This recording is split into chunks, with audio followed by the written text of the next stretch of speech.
La saison des 49.3 va-t-elle s'ouvrir mercredi à l'Assemblée ? Le gouvernement pourrait engager sa responsabilité dès l'examen du projet de programmation des finances publiques face au rejet des oppositions, et malgré une possible abstention du RN.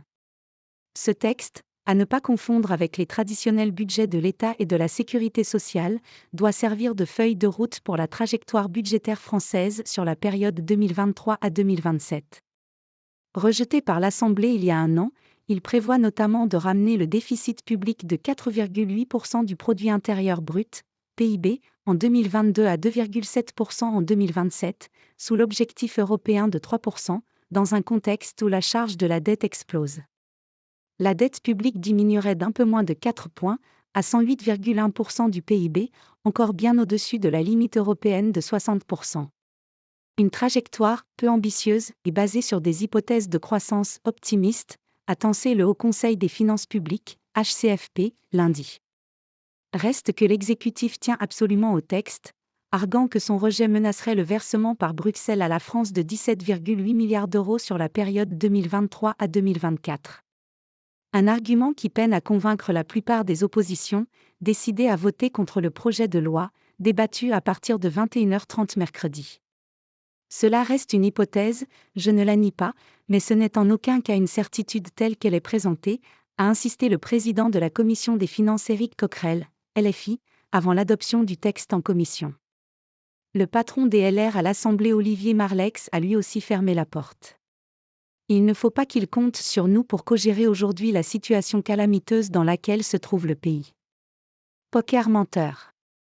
Le Rassemblement national, lui, a surpris en commission en choisissant de s'abstenir et n'a pas exclu de répéter ce geste dans l'hémicycle. Nous ne croyons pas à la crédibilité de votre loi de programmation, a affirmé le RN Jean-Philippe Tanguy.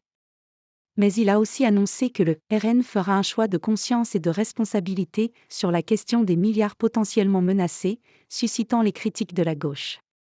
C'est le tango de M. Tanguy qui vise la place de ministre d'ouverture dans le gouvernement de Mme Borne, a critiqué le socialiste Philippe Brun. La décision n'a absolument pas été actée, ont tempéré plusieurs députés RN contactés par l'AFP mardi. Jean-Philippe Tanguy a précisé que son groupe pourrait éventuellement s'abstenir, à condition d'être convaincu de la menace sur les crédits européens, et si le gouvernement fait un geste sur la hausse des taxes sur le gazole non routier. Nous sommes nombreux à être élus de territoires ruraux, c'est important dans notre groupe, précise un député du Rassemblement national. Mais l'idée d'une adoption, grâce au RN, ne séduit guère dans le camp présidentiel.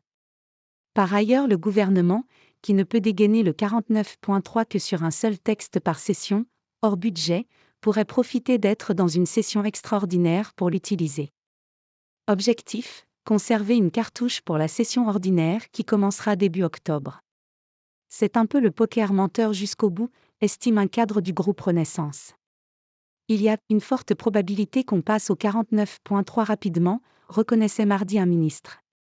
D'autant que le risque de l'adoption d'une motion de censure sur ce projet de loi semble relativement faible, le patron des LR Olivier Marleix ayant précisé que son groupe n'en déposerait pas. Il faut banaliser cet acte-là, relève le ministre, Elisabeth Borne, en l'absence de majorité absolue à l'Assemblée, étant amenée à dégainer une dizaine de 49.3 à l'automne sur les budgets de l'État et de la sécurité sociale.